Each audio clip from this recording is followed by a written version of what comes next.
Hey guys, Dylan from Noble Records coming at you with another video. So my last video I did one, and it was basically, are rare and expensive albums better than just your common everyday albums?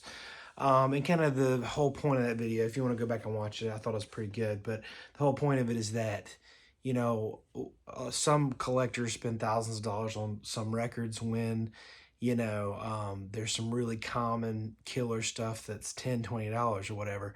The whole point of that is that I think that now there are people getting into record collecting that they skip over some of the just really good cheap heat to try to get to those grails because they're so sought after, and it becomes this this whole new thing to where it's not even really as much about the music as it is that it's a commodities exchange type thing. So I always will make videos and then realize I kind of left something out that I really should have said, especially people start commenting and I'm like, dang, I probably should have been more specific about this one thing. So this video, I picked out a handful of albums that I have that are worth a ton of money, and kind of why. If you haven't already, hit that subscribe button on this channel. If you're new to the channel, I try to recommend albums. I show you albums that I'm finding that I'm excited about. We buy collections for our store in Matthews, North Carolina, things like that. So we try to have fun with it, keep it light, and then try to just share whatever information that I have in my head. I got just a crazy amount of comments that were people basically saying, yeah, rare albums suck. Rare and expensive albums, they sound terrible, they suck, people, and that kind of bothered me because I love rare records. I love obscure records. It's really charming to me, a band that might have put out an album that didn't get commercial success, but the album is actually very good. And so that's kind of a passion of mine. We have a label that we're reissuing some really cool things that are coming out this year, and it's all that type of stuff, just like rare albums that never made it for whatever reason. So I thought I'd bring you through just a few, everything in the stack. I didn't think too much about it, but a lot of this stuff is it has a reason, like a really specific reason why it's worth money. But every album that's worth a lot of money, there's a reason. I can tell you, I found so many records all the time that are rare and they suck and they're worthless. It has to be good or have something special about it for it to actually be worth money. So the first one I thought of was this Ferris Pharaoh. I found a copy of this, man, probably 10 years ago, and I was not deep into jazz at that point. I just knew the bare essentials, the Duke Ellington, Miles Davis, John Coltrane, the very cut and dry stuff that everybody likes. I didn't go out too much in the fringe. I had this album. I knew it was Ferris Sanders. I knew who that was. And I knew that Ferris Sanders was a little bit on the edge of what I liked. I didn't really like it that out there. You know what I mean? Got this album, listened to it. I did not care for it when I got it. And like I said, that was 10 years ago. My taste had not evolved to that point to where I could enjoy such a thing. So I ended up selling it, was fine with it, no problem. As the years progressed and I got more into jazz, I realized, I made a terrible mistake. I sold this Ferris Sanders record. And so I ended up finding this one, get a good deal on it. I was so stoked. It's worth, I don't know, I've seen this thing go for $1,000, $500, anywhere in between, depending on who wants it and how bad they want it and all that stuff. But the reason why this is worth so much money is Ferris Sanders recorded for Impulse for many years, and then he took a 3-year break from recording anything solo or whatever as a hiatus to kind of reflect and see kind of what he wanted to do with the rest of his career. And when he came back in from that 3-year hiatus, he recorded this record. And it is, it's vulnerable, it's emotive, it's incredible. He sings on it a little bit. It's a very, very cool record. And in the evolution of Ferris Sanders, it's incredible. Now, when he put it out, it was not a commercial success. People didn't care about it. It kind of flew under the radar, but it's a beautiful record. And if you know Ferris Sanders, it's a little bit of an acquired taste. The average jazz listener who just likes the average, you know, cut and dry, straight lace stuff is not going to like this record. But the people that are really, really deep into it, they realized, you know, this might not have been a big deal when it came out, so they didn't make many copies. That's why it's rare, but it actually is a very good record. So that's just one example. This is another one that I've shown this record many times on my channel. This is Orangutan. I love this record. We did an exclusive of this. We did 1,000 copies and they all sold out. Everybody loved this record. This is a very rare record. Over the years, the value just keeps going up and up and up on it. But it's called Orangutan. It is on the Bell record label. This is a very, very good power trio band out of the UK. Their band, the guy that managed the band just totally screwed them over. He took their master tape when they recorded their album and he sold it to Bell Records, or licensed it to Bell Records in the US, and he kept all the money. He had somebody draw up the artwork, or he might have drawn it up, I can't remember, but the band did not even know that their album had been released in the US. They got in a huge fight with the manager. They ended up calling it quits, whatever, and the band never amounted to anything because they were not managed correctly. They could have. I mean, this is such a dynamite record. It's really, really good, hard rock, great guitars, all that stuff. There's nothing about this record that sucks. It is an incredible, impeccable record, but because the manager was such an idiot and did not, you know, he wasn't patient enough to get the music to the right label or whatever, and he screwed him over so bad that they didn't get a fair shake, and they ended up just saying screw it and quitting. So this record, I don't know how many original copies they made, not very many, but by the time, you know, it got out, some record collectors kind of knew about it for years and years and years, and then it gets to the point to where there's not that many copies and a lot of people want it, and then that drives the value up. So now I think these are going for $600 or so, something like that. They've really gone up over the past few years. And I'll take a break from showing records for a second. I've got a lot more to show, but like I said, one of the comments that it really bothered me was people, I think a lot of people, they'll just listen to a record once, or they'll maybe see some of my recommendation videos and they'll hear a record and be like, this sucks, you know. But just because you don't like it doesn't mean it sucks. Maybe your taste hasn't evolved to that level yet, or that area yet. Maybe you might never like it, and that's fine. But if somebody likes it, they like it for a reason. And there's a lot of really weird music that I like, that like my family doesn't like, my wife doesn't like, because the way every album that I listen to and enjoy is a stepping stone to another genre or another album or another thing. So I like a ridiculous amount of music because I listen to music that's my job. So I listen to music all the time. So certain albums that you listen to can help open you up to appreciate other types of music and things like that, when you're not taking the same musical journey as me. So even though I don't keep any records that I don't like. I have had rare records that are worth hundreds of dollars that are very, very hard to get rare, and I don't like them, and I'll sell them. I do not ever collect records just to collect the records. For me, it really is all about the music. Some of the things that have great music are, you know, worth a lot of money, and that's the way it is. This one I showed recently. This is the 6 Station Deep Night. This is a record that I love, but you may listen to this record and hate it. It is a very strange record. Okay, it's weird. It's a little bit. It's not even really out there. It's just like first listen, you might be like, that's not very good. First time I heard this album, I didn't care for it.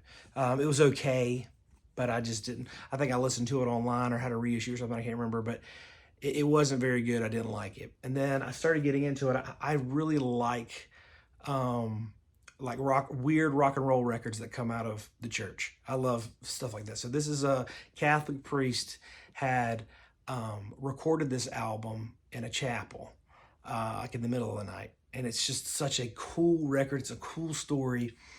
And so, you know, a couple years go by and I listened to it again, just with a refreshed ear, you know, like I had listened to a lot of things between then and now, and I just loved it, man. I just really fell in love with it. It's a very charming record.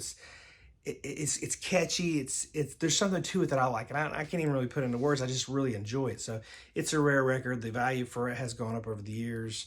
It came out in '83, I believe, but it's just a really weird record with a really weird story. But putting myself in that, the Catholic priest was young, and he had, you could tell the recording was very emotional. It makes me, it moves me. I really like it. I think it's a really cool, it's a really cool record. So, and it might be the type of thing where you don't know why you like something, you just do, and that's okay. You know, I mean, in my opinion, this is one, I haven't showed it in a while. This is Linda Hoyle, Pieces of Me. If you're familiar with the Vertigo label, it's on the Vertigo Swirl. Linda Hoyle was in a band called Affinity, which was one of the best Vertigo releases. It's such a good record. She was the lead singer of that band. At this time, she was a teacher. She was not in the band anymore, but she kind of toyed with the idea of having a musical career. So she got into a studio, she got some recording time, and she recorded all these different songs. Most of them are different styles. So you got some like female jazz vocal type stuff, and then you have this Pieces of Me, which is a just acid rock. It's nuts. But she's so good on every single type of music. It's amazing. I've heard this said that this is the rarest Vertigo release. I think they only made like 300 copies of this. It's super, super rare. And so that's why the value is high. That's why it's scarce. But if this was a common record, it was $10 or whatever, I still would want it because the music is so good and it's so unique. Now, what makes it unique is also what was its demise, if you get what I'm saying. Like, every record that they put out in the 70s or 80s or whatever that was on the radio, that's popular, that was, you know, all those things, the record labels would they would have control over the creative process to make sure that the albums that they were putting out were hits. That was their whole goal back then. It was to make sure that those albums were hits. Now that made it very palatable to a large audience. But certain albums and certain bands were like, screw you, I'm doing it the way I want to do it. And they would put things out that were not maybe commercially successful, or it did not capture a large audience, but there's a certain few amount of people that really enjoyed it. That's kind of what a lot of these records are. And so I think when we say that these records suck or whatever, maybe you're the larger audience that don't get it. And that's fine. Like, but maybe there's a group of people that music really is important for and resonates to. So I think I don't ever criticize any type of music. There's a lot of music that I hate, that I really hate, but I will not say bad stuff about it because I know that you know, like a lot of modern hip hop stuff, I do not for the life of me understand. Now, a lot of it I do get and I do like. I do really like hip hop. I like the culture. I love the records. I love the samples. I love all that stuff. There's certain ones that I just cannot, I cannot for the life of me wrap my head around why anybody would like it. But thousands and thousands and thousands of people do. So there's something there. You know, that's what art's all about. Anyways, I don't want to go on this whole rant, but you get what I'm saying. This is a really cool record. This is Amanaz, Africa. Amanaz was a great band out of Zambia. This is a Zamrock record. I talk about Zamrock all the time. It was a really niche little chapter in psychedelic rock. Basically, there was all this copper to be mined in Zambia, and all these people from the UK, all these men from the UK came over with their records and really influenced the musical culture of Zambia at that time. So there's all this psychedelic rock that was coming into Zambia, and these people in Zambia were learning this music and really liking it. So the local musicians were, they were being influenced by this music. And so they had their African influence and their African culture, and then the psychedelic stuff coming in. And it was a really, really, really cool just combination, you know? And so there's about 70 Zamrock records. I'm missing 2 out of 70. But this is one of my favorites. This is one of everybody's favorites. It's an incredible record. If you have never listened to Zamrock and you listen to it, I've heard a lot of people say, like, I don't know why you like that crap. And it drives me up the wall because there's not anything really wrong with me. It's really that you're not open enough, or maybe you're not at the place that you would like it. But it doesn't, you know, But people act like, I really thought that you had a good taste, but why would you like something? It's very unique. It's very different. About half the people that listen to Zamrock love it. The other half of it, they don't get it. They don't like it. It's the way it is. But this is an extremely rare record. And this is actually, there's two different versions. There's like a standard mix and there's a reverb mix. This is the reverb mix. It's the rare of the two. This is a probably, I don't know, at least $1,000 record. It's super rare, very hard to find. But in Zamrock, that's one of the big ones. That's one of the ones that everybody wants because it is catchy. There's great songs on there. People really like it. This is one that you guys know about. This is Led Zeppelin 1. I talk about this all the time. This is a record that the music is the same on this as the copy that you buy at Walmart for 25 bucks or whatever they go for now. Same exact music, obviously, but this is a rare version. I've talked about this so many times on my channel, but this is just, bear with me. There's a lot of common records that have certain pressings that are worth more money. This is the first UK. When it first came out, they had these blue letters. They put it out with these, it's a turquoise letter. They call it the turquoise Zeppelin 1. When this came out, the band saw that turquoise lettering and they hated it. And they said, change the color or whatever. So they changed it to like a burnt orange, almost red. And so only about 2,000 copies got out, which in the world of Led Zeppelin, that's not many, and so it's very collectible, all that stuff. So these, man, the prices of these are kind of all over the place. I've seen them go for, in bad shape, like 500 bucks. I've seen them go for 3,000. The prices are kind of all over the place, but this is, to me, Zeppelin is such a huge part of my life. I love that band. It's one of my favorite bands. It always has been, and I always wanted one of these. I have a long story with this album. I've had it before. This is the second turquoise lettering I've found, but that's an incredible artifact to me, knowing that was the first of the first to ever hit the road, ever hit the street. This is one called Jezda Urfa Boris. I love this record. This is a private press prog record, really heavy synthesizers, all that stuff. This is probably a $2,500 record. It's extremely rare, especially in this condition. This is a near mint, beautiful, perfect copy. We are reissuing this record. I just thought I'd bring it up because I haven't talked about it a whole lot. But this is one of those, it is such a cool, unique sound, but it is weird.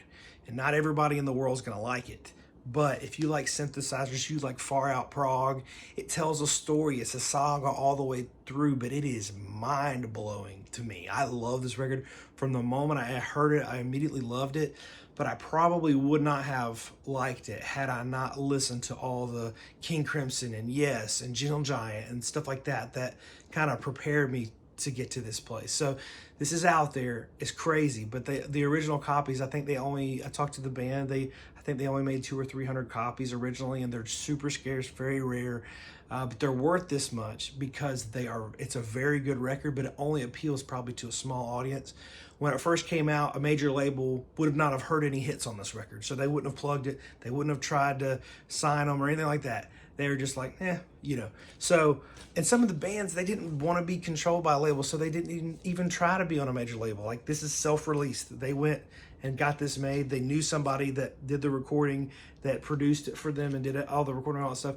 And so this is the way the band chose, the path they chose to go. A lot of bands back then did not, some wanted to get a major label, obviously, but a lot of them, they didn't want to do that. They just wanted their music on vinyl so they could do shows and they could have something to sell at the shows and promote their music with and all that stuff. This is the Moving Sidewalks. Big reason why this is worth a lot of money. This is probably $800 to $1,000 record. I don't know. Billy Gibbons from ZZ Top. That's him right there when he was young. This is his band before ZZ Top. It is Texas blues rock. It is out of control. It's amazing. I love it. It's fringe. It's not as tight as ZZ Top. It's more psychedelic, but it is great. It is killer. You can't say that record sucks. This is one called The Stark Reality Discovers Hoagie Carmichael's Music Shop. This is an incredible record. This has got a long, really cool, intricate story. I feel like I'm going on and on and on about all these stories, but Hoagie Carmichael was this incredible songwriter, producer, all this stuff, but all the stuff he did was like big band, old type of music that most of you guys probably wouldn't like. But he had a TV show in the 70s called The Music Shop. And so his son was looking for music to play the soundtrack for this children's show. And he hired all these like incredible, he was into like free jazz and like psych and all this stuff in Prague. So he hired all these amazing musicians and put them all in the room together to record. And they made this incredible soundtrack that is psychedelic. It's funky. It's crazy. And I love this record. It is incredible to me, to my ears, but it's insane that it was made for a kid's TV show. On top of it, if you like hip hop, there's tons of hip hop samples on here. So many people, say this is an influence to them in the hip hop world. Every DJ wants a copy of this record. This is the DJ Holy Grail, the Stark Reality. It's amazing. This record is gone up to, it's probably worth around $1,500 now. It is super hard to find, clean, or in any condition really. And it's an amazing, amazing record. But this is another one that it's fringe. It's out there. It doesn't fit the cookie cutter mold that the radio wants it to sound like. I showed this one in the last video, so I thought I would show it in this one. This is an incredible record for Action Moonblood. I always say this, but it sounds like if the Doors and Black Sabbath had a baby. It is out there, it's heavy. I love this. This is like right in the lane of the stuff that I love the most. It is dynamite. They only ever made 200 original copies of this. The copies have lately, the last one I heard of selling in good, in like really clean shrink wrap, sold for $12,000. So I don't think this one would go for that much, but this is probably the most valuable record in my collection. It's incredible. I got one a few years ago before the prices went up even more. So I got a very good deal on this record. But it is one of those records that it's just so, if you know the Doors LA Woman, they have that window cover. That's how this is. This has a red film, and that moon is actually a black and white image that slides in the side. I'm not going to take it out, but it's really, really cool. But on top of that, the music's insane. It's amazing. It's heavy. It's just like acid rock, and it's these Christian guys that have this Christian band. And before they would go, they all worked like construction and stuff. And before they would go to work, they would rehearse at like 4 a.m. And so they got some songs together. They recorded it, and it is a psychedelic hard rock masterpiece that everybody. I mean, most people that hear this instantly love it. And there's nothing about this record that sucks. One more, last one I'll show is this Truth and Janie. Super heavy. This is No Rest for the Wicked. This came out in 1976, and this was, I think, a little bit behind its time. So certain things didn't come out maybe in the right time or whatever, but like in 76, a lot of these heavy Black Sabbath sounding, like early first 4 Black Sabbath records, that music was evolving and changing a little bit, so maybe they weren't as popular in that time because their music was, it might have seemed to the average listener like that was a little bit like, that was 5 years ago. But this is super heavy, great guitar work. It's very unique. I could pick this out of a lineup, no problem. It is really killer. These go for probably $750 to $1,000, something like that. But it is a very rare record, and it's really, really good, really heavy rock. But all that to say, I just wanted to address the people, a lot of people that were saying, yeah, I listen to some of that psychedelic stuff that's worth so much money. That sucks. I'd rather have Boston or whatever. And I get that. That's fine. And that to each their own. But you have to understand that the reason why these records are rare is because they were not mass produced. That because most people aren't going to like them. And the people that say that stuff sucks, yeah, people are going to think it sucks because you don't get it. It's fine that you don't get it. It's okay that you don't get it. But I think it's really dangerous to criticize something just because you don't understand it or you don't get it. Art is not interpreted